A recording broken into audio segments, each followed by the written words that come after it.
Alright, so hello everyone. My name is Jungle Book One for those of you who don't know me. I am a part of Team Blackhand, which won the North American region in the UCS this year, and I play the jungle role. My signature character is Cinderace, and I also enjoy playing a handful of the other characters in the roster. Today, I wanted to cover the importance of using the target wheel and fast jump technique on the jump pad to win games and clutch up in crucial moments. Just before I really dive into contents of this clip, I just want to say I am going to be starting to post some YouTube content, and your feedback would be greatly appreciated. So if y'all are enjoying this kind of unique look into the competitive side of the game and high level advanced techniques, let me know. I do also plan on posting my gameplays for my stream and just like general highlights, whether it be solo queue, 5 stacking with Blackhand. But for my first video, this was always something I kind of really wanted to cover because it really was a super cool clip. That all being said, let's get right into it. So we look at the scenario. This is the winners finals of the G4 May tournament. We, Team Blackhand, are playing against Team IX. IX is a team of super talented players who are the number 2 seed in North America. So this tournament occurred before regionals, and it just so happened that us two were the teams that won the North American regionals to qualify to head to London for the Worlds tournament coming up in August. So we're up against an amazing team. They have Nudo on his signature Absol, Bryn on Blastoise, and then of course OG Lucario, Pikatif on Blissey, and Retsu on Retsu on Hoopa, excuse me. So that's kind of an intro to this scenario. They are very ahead in this game in terms of points, so we need Zap to win this game, essentially. So we find a fortunate pick on Retsu, their Hoopa player. From now on, I'll just refer to them by their Pokemon name in general. So we are looking for an aggressive fight in the center of the map. We are not looking to just full flip the Zapdos because we're confident in our ability to win a fight considering they are down their support player.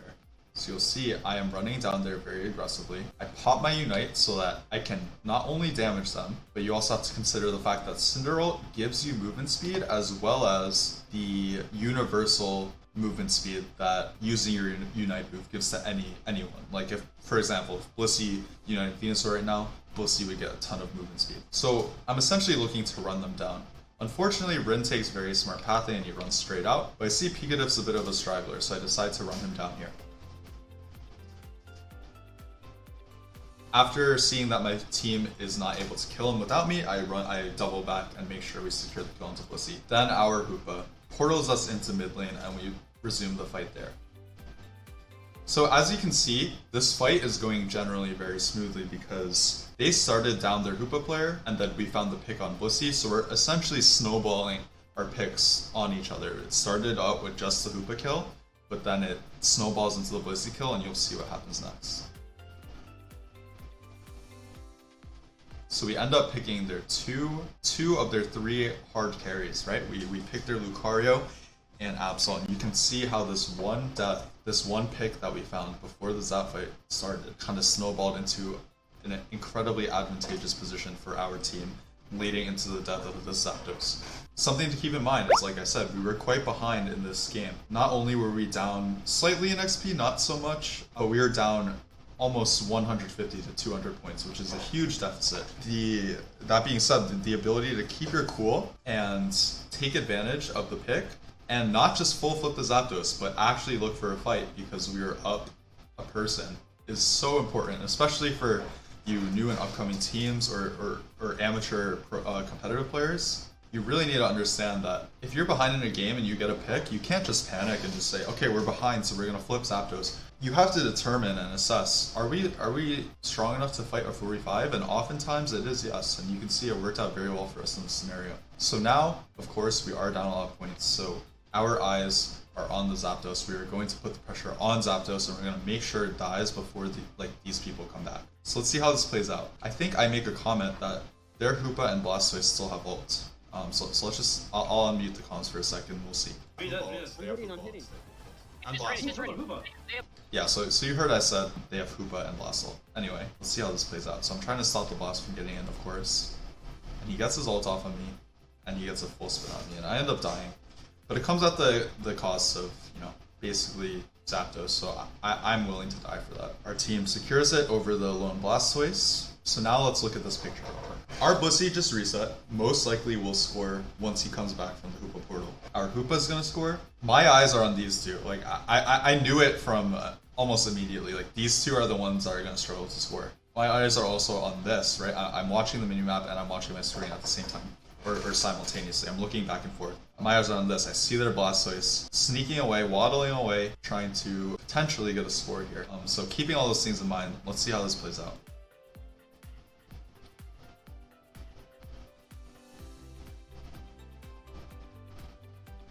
So unfortunately, they kill both of our scores here, which is massive for them. That would have been 200 points here. For those of you who don't know, Kyrios, our Venusaur, had 49 points. So he would have scored 49, which means in double time 98. So it would have left the pad at 2 out of 100. And then our Lucario would have scored a 50, which again, during double is 100. So we would have had a 98 over cap on this goal zone. So them stopping both of these scores is absolutely massive, and it's very, very bad, obviously.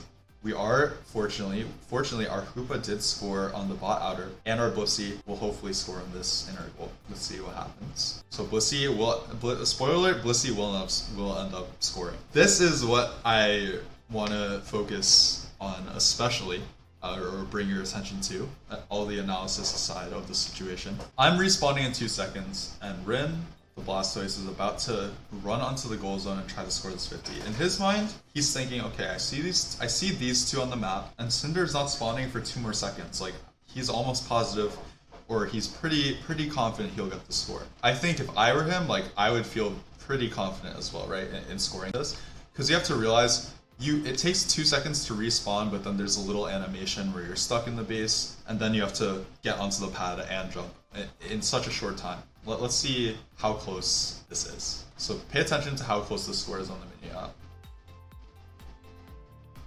And I end up stopping it with the help of the quick jump.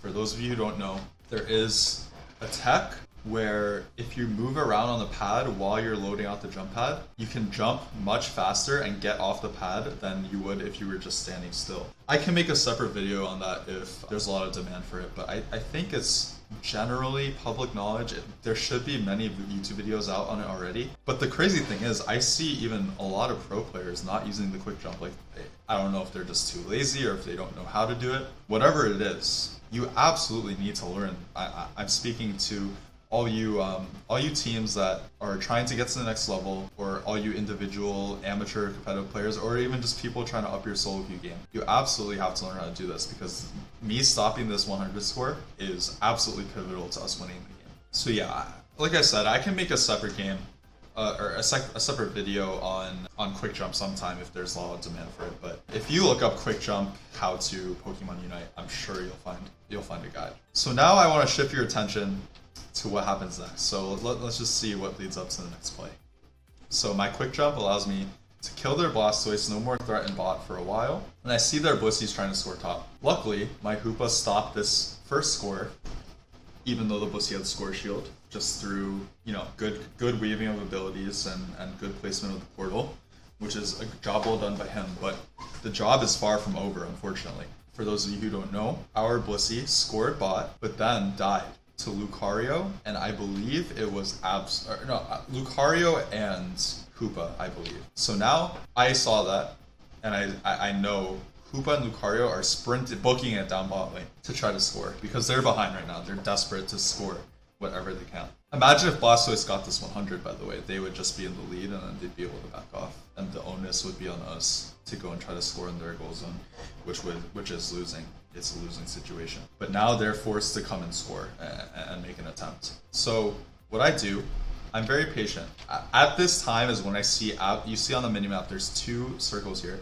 I see Absol shows up top. I don't jump immediately because I know that these guys are coming bot. I don't know exactly how fast they're gonna get here. So I am forced to wait and jump to whichever comes first. Either my Hoopa dying and being unable to stop these scores, or them showing up to the bot tower to begin scoring. Whatever happens first, I have to go to. There's no option, because I have to just believe that my Lucario, or whoever is respawning the fastest, in this case it is Lucario, will respawn fast enough to stop the other threat. That's all I can do, right? Because if I just automatically default to going top, for example, and then their bot lane gets here in time and then just scores, then it's game over. Meanwhile, if I wait and their bot lane gets here and then I jump on them, and then maybe Hoopa stalls them long enough, and then Lucario jumps on them, right? Just a little caveat. You'll see what happens exactly, but definitely something to keep in mind, and that was my exact thought process. I remember this very well, this moment. So you'll see I kind of just wait on the pad for a second. I don't panic right away because of what I mentioned before. So I'm kind of just waiting. I obviously have it hovered here. I'm ready to jump, but I don't do it immediately. That's what's worth noting. So I see that they end up diving our Hoopa, and they commit the Bussy Unite. So I'm essentially forced to go here first, right? This is the imminent threat. These guys have not showed up bot yet. My Lucario is respawning for seconds. I have to trust that he'll stop them. I go top. You look at the situation, right? Let me just unpause it for a second. My Hoopa dies, and you'll see immediately in this situation. This is where I want to talk about target wheel and why I encourage at bare minimum, every ranged character should have target wheel on. And this is why. If I were to just not use target wheel at all, and I was just holding down A and I was just praying to God, right? I would default be hitting Bussy because she's lower HP, of course. I realize this. I realize that if I try to kill Bussy, their Absol will simply kill me before I kill either of them. So I realized that the only way for me to win in this situation is for me to burn through Absol before they kill me. That's the only way. I don't have time to kill Bussy first and then kill him. Simply not enough time. So you'll see as soon as I land, I immediately put my target wheel on Absol and start burning him down. And let's see how this plays out.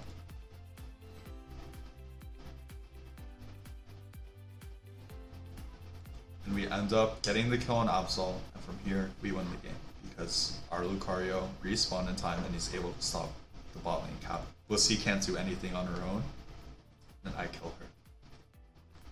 And then just for good measure, I'll just show everyone how this game closes out. So like I said, lucky for me, my teammates respawn just in time to stop their scores bot, and we win the game. So you can see that by using fast jump and target wheel, I alone stopped 200 points from going in. 200. If I didn't, I'm very confident that if I didn't use target wheel here, I would have died and they would have scored 100. Almost a guarantee in my eyes, because it was still close even when I was focusing Absol. I would not have been able to kill Bussy in time. Almost 100% on that. I am also 1000% sure that if I didn't fast jump, I would not have stopped this score. Again, I'm not doing anything brilliant here. It's nothing brilliant mechanically, right?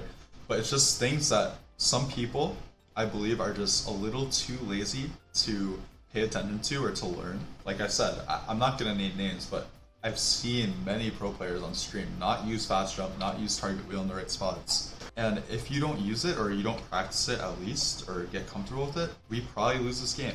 And like I said, it literally saved 200 points in this end game from going in the 100 bot and the 100 top. So let's see how close this game was and what would have happened if even if they got 100. I think we might have lost. Just so we can see the score at the end, I'm just gonna let this play a little bit. And we do end up winning by 89 points, I believe, yeah, 89 points. So if they got one of those dunks, IX would have won that game. So yeah, that essentially concludes my my quick video, not really quick, but quick analysis on the end game Zap fight and the importance of learning how to fast jump and maneuver the target wheel in heated situations. Yeah, thank you guys for watching, and let me know what you guys think, and I'll be back with more content soon.